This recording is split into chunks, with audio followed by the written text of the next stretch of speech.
Este es el salón que, si miraron las películas de Harry Potter, es el salón de Hogwarts, porque se filmó ahí, en la Universidad de Oxford, por eso les resulta parecida.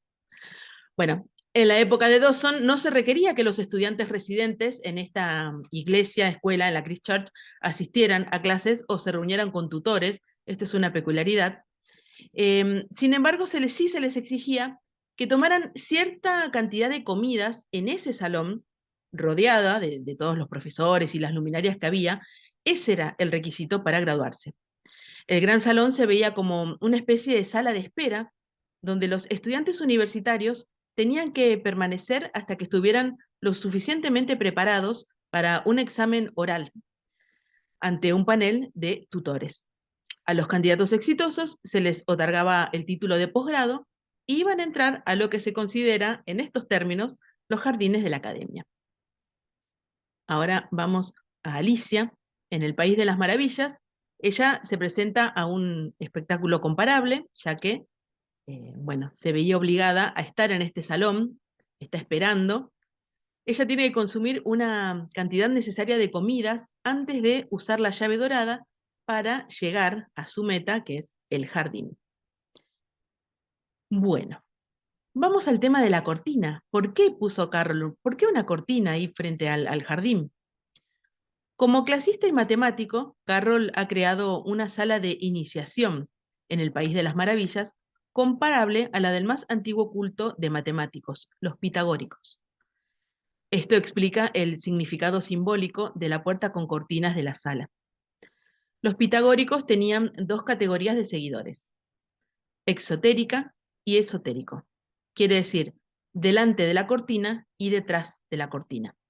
Los exotéricos eran conocidos como los oyentes, y se les permitía escuchar las conferencias del maestro solo en el lugar sagrado exterior del templo. Al iniciado esotérico se le permitía pasar a través de la puerta con cortinas al santuario interior, donde los misterios eran revelados completamente. Alicia desea mucho pasar a través de la puerta como uno de los iniciados matemáticos, pero primero se le va a someter a algunas pruebas. El rosacrucianismo fue una importante fuente de inspiración y proveedor de símbolos para los masones altamente organizados. No se sabe si Carroll era masón, pero sí sabemos que conocía bien a muchos masones de alto rango y estaba lo suficientemente familiarizado con la masonería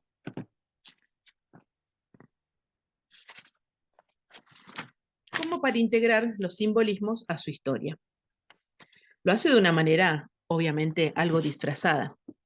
Por ejemplo, desde la perspectiva de una Alicia disminuida, parada debajo de la mesa de vidrio de 3 patas del salón del País de las Maravillas, con su llave dorada fuera de alcance, tenemos un desafío comparable en una escala mayor al aprendiz de primer grado de los masones, con sus 3 gigantescos pilares que son sabiduría, fuerza y belleza, que están ahí representados, y su inalcanzable llave dorada que cuelga de una escalera.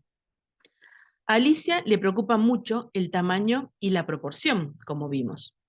Bueno, en la base de la escalera, si observan, en el tablero que está trazado por los francomasones, hay un libro, y en ese libro hay instrumentos para medir y nivelar.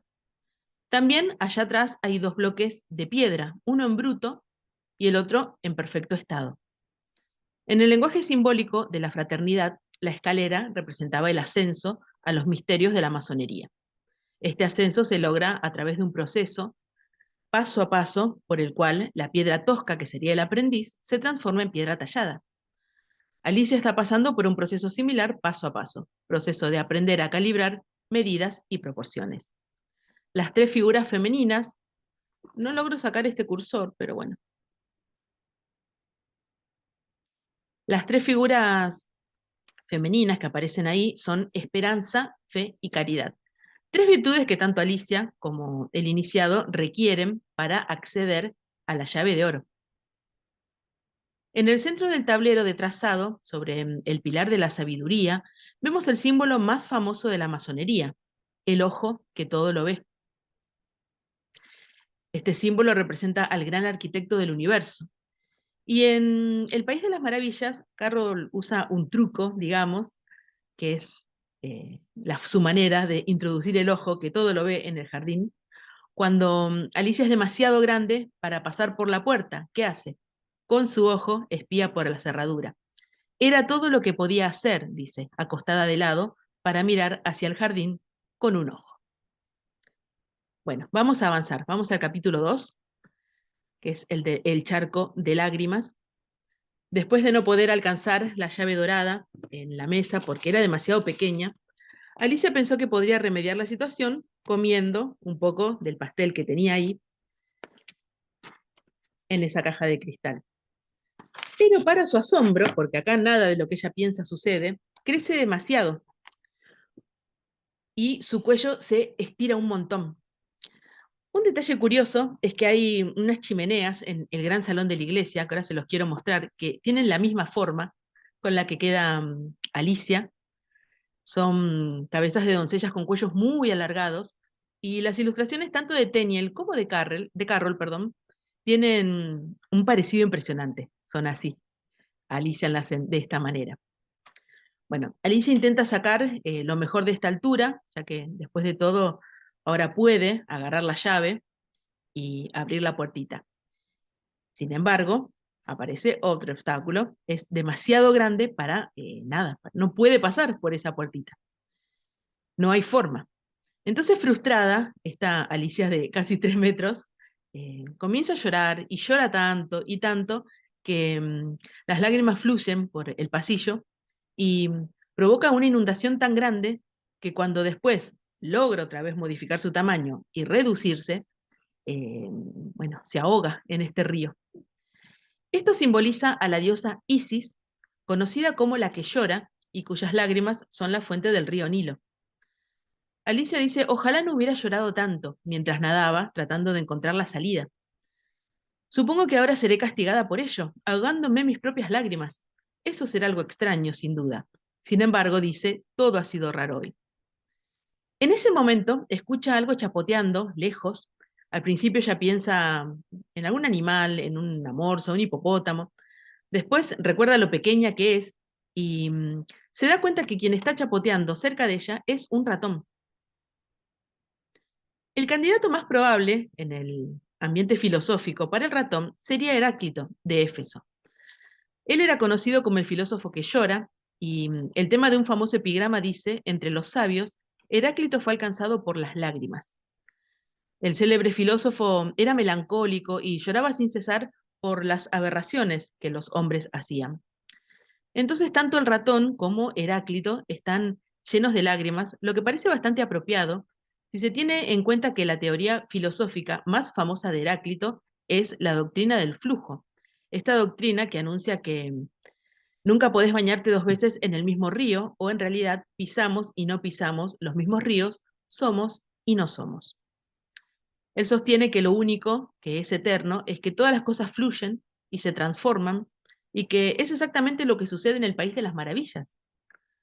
La naturaleza malhumorada y pendenciera del ratón están en consonancia con la reputación melancólica y la misantropía de Heráclito, y el conflicto del ratón con los gatos posiblemente se relacione con la creencia de que el filósofo pregonaba y era el conflicto de los opuestos. Desde el desdén del ratón por Alicia a esta altura y el de Heráclito por la raza humana, él creía, muy acertadamente, en el caso de Alicia, que viven como sonámbulos en un mundo de sueños propio. Todo el capítulo es una broma carroliana característica, un cuadro elaborado construido sobre el cliché ahogarse en las lágrimas, un chiste con una interpretación literal, con una expresión común y retórica. Bueno, Alicia ahora lo que va a tratar es de entablar una conversación con este ratón, pero nunca había hablado con un ratón. Tiene grandes dificultades para encontrar la forma de hacerlo. Entonces, llama su atención en inglés, emplea fragmentos de lo poco que sabe de latín y de francés. Hay una serie de chistes privados acá que se relacionan con lecciones y con libros para niños que habrían sido familiares para las niñas Liddell, el tipo de libro de lecciones aburridas que Carroll odiaba haber infligido a los niños. Sin embargo, se esperaba que los niños de Liddell los estudiaran y puede proporcionar una pista sobre la identidad del ratón en la vida real, ya que la persona encargada de enseñar estos libros de texto a las hermanas era la institutriz de los niños, la señora Prickett. La institutriz era bastante estricta y formal. También se creía que la señorita Prickett era el modelo de Carroll para la Reina Roja a través del espejo, ya que la describió en su escenario como la esencia concentrada de todas las institutrices. En la primera edición de A través del espejo, en el capítulo El jardín de las flores vivas, la rosa dice de la Reina Roja: ella es de las espinosas, y se cree que esto es una broma privada porque se refiere a la palabra prix, que es el apodo cariñoso que los niños le daban a la institutriz. Vamos al capítulo 3. Una carrera de comité y una larga historia. Después de la discusión sobre cómo secarse, porque bueno, se cayeron todos al agua y ahora están saliendo, el ratón decide cuál va a ser la mejor forma en la que todos se sequen y con la estricta autoridad de un maestro de escuela, pide silencio y bueno, da una lección. La expresión que usa es muy seca, o sea, muy... Como hemos descubierto, la conferencia del ratón sobre los reyes normandos es una cita directa a los libros de lecciones que eran muy, muy aburridos. O sea, no hay nada mejor para secar a los animales entonces que recitarles una de estas lecciones porque son muy aburridas. Todas las criaturas tienen identidades en la vida real, esos lo vimos. Entonces, Alicia en un momento dice que sentía que a estas criaturas que estamos viendo las conocía de toda la vida. Y esto es así porque el reverendo Robinson Duckworth era el pato, como lo indica la primera sílaba de su apellido. Vamos a ir viendo las fotos.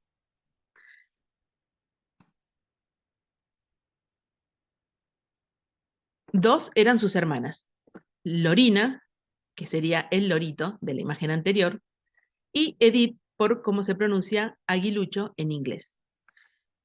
Ahí está, Edith. Esas caritas eran porque las fotos tomaban muchas horas. Ahí está el reverendo Duckworth, que era el pato. Y después tenemos a el mismísimo Dodo, que era el reverendo Charles Dawson, que se reía de su tartamudeo.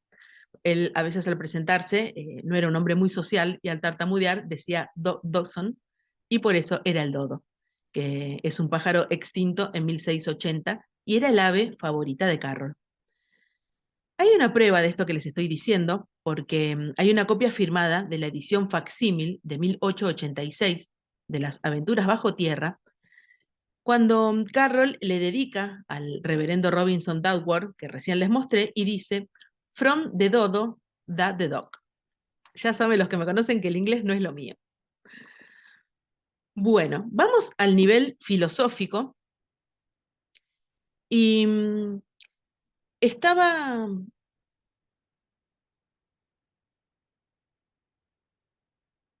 Zenón en Grecia, y las paradojas de él eran métodos de prueba lógica conocidas como la reducción al absurdo. Eran unas formas de argumentación que eran muy conocidas por Carroll, y como inventor de paradojas y amante del absurdo, era el filósofo favorito de Carroll, Zenón. Y el dodo, como vimos, su ave favorita. Entonces, a lo largo de los años, Carroll construiría decenas de otras paradojas para desconcertar a los lógicos, pero la más conocida sería una inversión de series infinitas, de las más famosas de todas, que es la de Zenón. La paradoja de Carroll se tituló Lo que la tortuga le dijo a Aquiles, y es una que ha sido seriamente ponderada, por ejemplo, por Bertrand Russell y otros filósofos del siglo XX. Bueno, nos vamos al capítulo 4, donde vuelve a aparecer nuestro conejo blanco, pero ya no es tímido, ya no huye de Alicia, como al comienzo, ya en su pose se ve que está mucho más autoritario, no vive en un agujero, vive en una casa, y el conejo blanco le da órdenes a Alicia como si fuera su criada, le dice que le vaya a buscar unos guantes, y toda esta escena y las acciones de Alicia sugieren que Carroll está ahora usando el motivo del aprendiz de brujo. Este cuento se registró originalmente como titulado Amante de las mentiras, la expresión es Philoseudos, y el autor griego del siglo II fue Luciano de Samófata. Después fue adaptado por Goethe en 1797 como El aprendiz de brujo, y es ampliamente conocido en toda Europa durante el siglo XIX. Carroll tenía tanto el poema como el cuento de Luciano en su biblioteca. Después la historia lo haría mucho más conocido por la adaptación de Disney, Fantasía. En este cuento se le dice al aprendiz que haga las tareas de la casa y una vez solo, él decide experimentar con las varitas y bueno, y todo, y causa un desastre. La moraleja es, por supuesto, no entrometernos en lo que no entendemos. Después que huye de la casa, vamos a ir avanzando, se vuelve a medir unos 7 centímetros y es un buen tamaño para conocer a la oruga, que es uno de los seres más misteriosos del País de las Maravillas. Es azul y arrogante y le pregunta groseramente quién es ella. Y la verdad que Alicia ya no tiene idea, ya no sabe dónde está, ha cambiado de tamaño. La oruga no ve en esto en un problema porque, bueno, ella cambia de tamaño, se va a transformar en mariposa, le parece completamente natural. Hay una creencia en algunos sectores y es que Carroll escribió este libro bajo la influencia de opiáceos, que sin duda él estaba familiarizado como clasicista con el uso de esto, pero no hay ninguna evidencia de que él los haya consumido para escribir el libro. Vamos a dos modelos de la oruga. El primero es Tomás de Quincy, cuyo libro Confesiones de un comedor de opio inglés fue la principal fuente de información para Carroll. El joven Carroll anotó en su diario: termino de leer el volumen de De Quincy. Es una lectura perfectamente agradable y llena de información de todo tipo. Él leyó todos los volúmenes de De Quincy, esto queda registrado en sus diarios, y este fue, a quien estamos viendo, un niño prodigio que fue muy salvaje, fue admitido en la Universidad de Oxford a los 15 años, era buscado porque tenía un discurso muy inteligente, percepciones muy penetrantes, era alguien a quien se consultaba, como hizo Alicia con la oruga. Cualquier contemporáneo victoriano de Carroll con educación clásica también percibiría en la oruga múltiples alusiones al antiguo filósofo matemático y semidivino casi griego, Pitágoras. Si bien hoy lo reducimos a su teorema geométrico, en la época de Carroll eran ideas muy discutidas popularmente.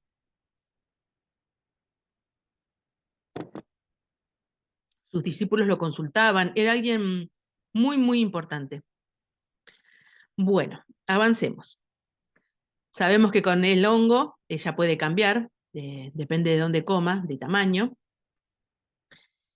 Y el resultado es el que estamos viendo, que ella ahora crece y es como que su cabeza literalmente se separa de su cuerpo. Y acá lo que nos hace pensar es en que está teniendo un viaje astral. Era algo practicado por los cultos en la antigua Grecia. Alicia vuela por las copas de los árboles, la ataca una paloma que la interroga, pasa otra vez por una crisis de identidad y una vez Carroll le está dando un toque mitológico, ya que nos hace pensar en la arboleda sagrada de Zeus en Dodona. Esta escena es una parodia a esa situación.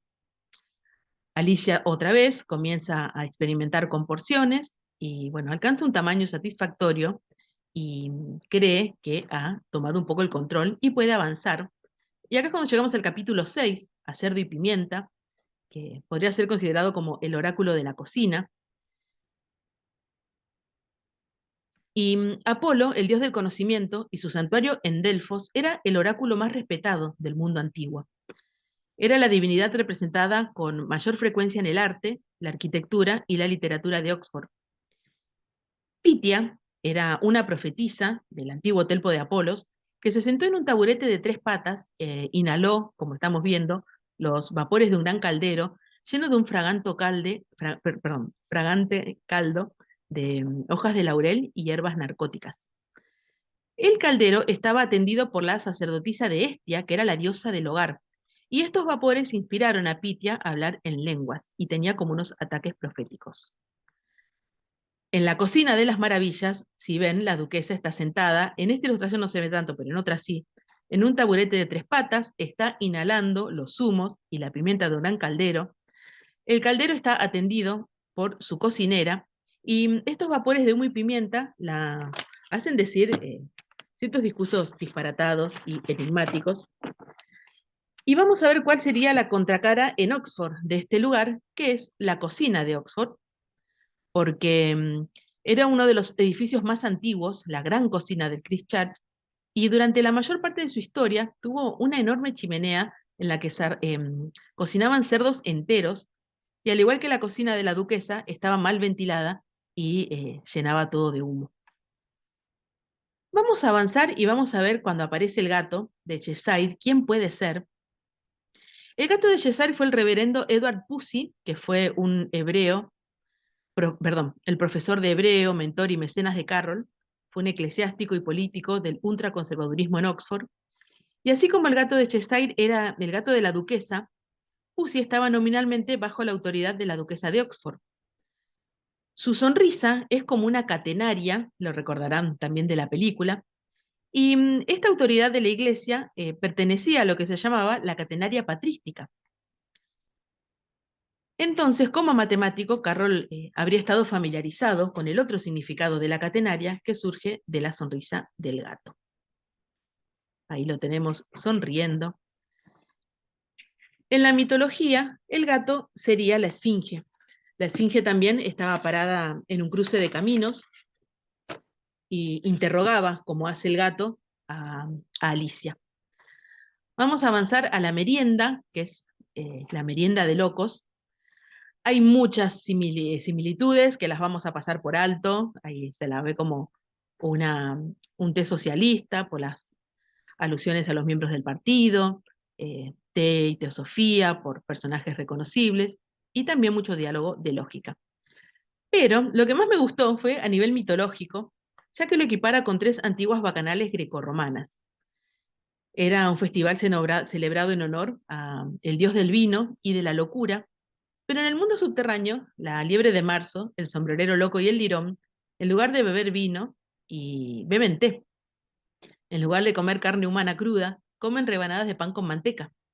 Y son capaces de un grado considerable de rudeza excéntrica, pero no tanto como el frenesí de las bacanales, que estaban simbolizadas por Dionisio, como vemos ahí, que sería el sombrerero loco, el dios del vino y la locura. Los misterios dionisiánicos son los más secretos de todos los misterios, como lo son los acertijos del sombrerero. El dios Pan, que sería la liebre de marzo, que es el dios del frenesí, con paterno de cabra, y de quien procede la palabra pánico. Y al igual que la liebre de marzo, tenía una naturaleza salvaje e impredecible.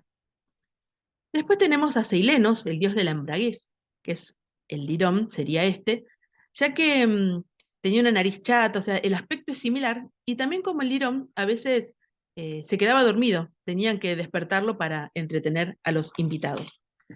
Después tenemos otro, que sería el cuarto invitado de la merienda de locos, que es el tiempo, ya que el sombrerero se ha peleado con el tiempo y por eso se quedaron para siempre atrapados eh, en las 6 de la tarde. Alicia ha aprendido mucho. Es una novela de iniciación, esto que estamos viendo. Entonces, bueno, ella, como una iniciada en los misterios, ha aprendido a controlar su temperamento, a ocuparse de sus asuntos, a mantener un sentido adecuado del tamaño, la proporción, y después de regresar al gran salón, se da cuenta que, siguiendo una secuencia lógica, finalmente accede al jardín de la reina. Este jardín, en la realidad, era el jardín donde vivía ella, en Oxford, ahí se ve las fotos, que era célebre por las grandes fiestas que los padres, que los Liden organizaban, que eran muy concurridas. Así que todo este asunto del jardín para ella sería muy familiar. La madre de Alicia, Lorina Hannah Liddell, es la reina de corazones en la vida real, porque parece que era muy autoritaria, tenía un temperamento muy autoritaria, esta madre de 10 niños, mucho más que el decano Liddell. Él era mucho más tranquilo. A nivel mitológico se los compara tanto a ella como a su marido con otros reyes. A ella, por ejemplo, con las furias, con eso de cuando Carroll la crea, dice: me imaginé a la reina de corazones como una especie de encarnación de una pasión ingobernante, una furia ciega y sin rumbo.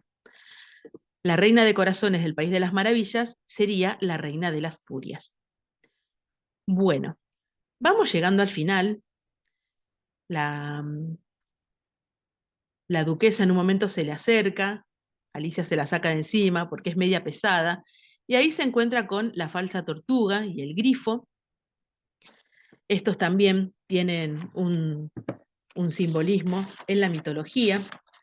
Luego se ponen a bailar, y en la cuadrilla de la langosta, que es la ilustración que sigue, hay como un guiño hacia las chicas, porque las lecciones van seguidas de una serie de canciones, y hay una que es Beautiful Soup, que sin duda ellas iban a reconocer porque Carroll anota en su diario del 1 de agosto de 1862 que ellas le habían cantado la canción Beautiful Star.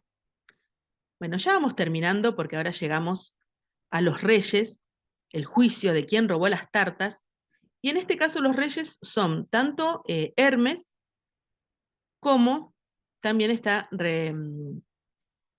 representado en la mitología egipcia, que sería el juicio de las almas. Alicia lo que está presenciando es una versión confusa y cómica de la prueba del alma. En el último capítulo, comienza cuando Alicia está en el juicio y la llaman a declarar, y como ella está muy grande otra vez, vuelca al estrado, hay una ilustración de eso, vuelca todo el jurado, y esto dice que sin duda le habrá recordado a las hermanas de Alicia, él lo habrá dicho para que se rían sus hermanitas de ella, que hubo un accidente parecido con una pecera que ella por levantarse de golpe volcó y hubo como un accidente doméstico. Así que bueno, finalmente Alicia regresa a su cuerpo, al lado de su hermana, a la orilla del río, a su vida cotidiana, y ahora Alicia tiene un alma sabia y conserva el recuerdo de su mundo de sueños y le cuenta la experiencia a su hermana. Como curiosidad, les quiero mostrar que Carroll no fue el único en asociar a Alice Liddell a a las divinidades griegas clásicas, ya que la fotógrafa victoriana Julia Margaret Cameron también, como ven ahí, la fotografió como Demeter, Aletheia y Pomona. Parte de lo que saqué para esta charlita de hoy es de este libro de David Day, gracias a su curiosidad. El libro es mucho más extenso, si esto se les hizo un poco largo, ya voy a dejar de compartir. El libro es mucho más extenso todavía, pero bueno, a mí que soy fanática, la verdad que me hizo gracia. Me voy a ir al chat a ver qué pusieron. Ah, mirá, me habías avisado lo de la diapositiva. Bueno, ya está.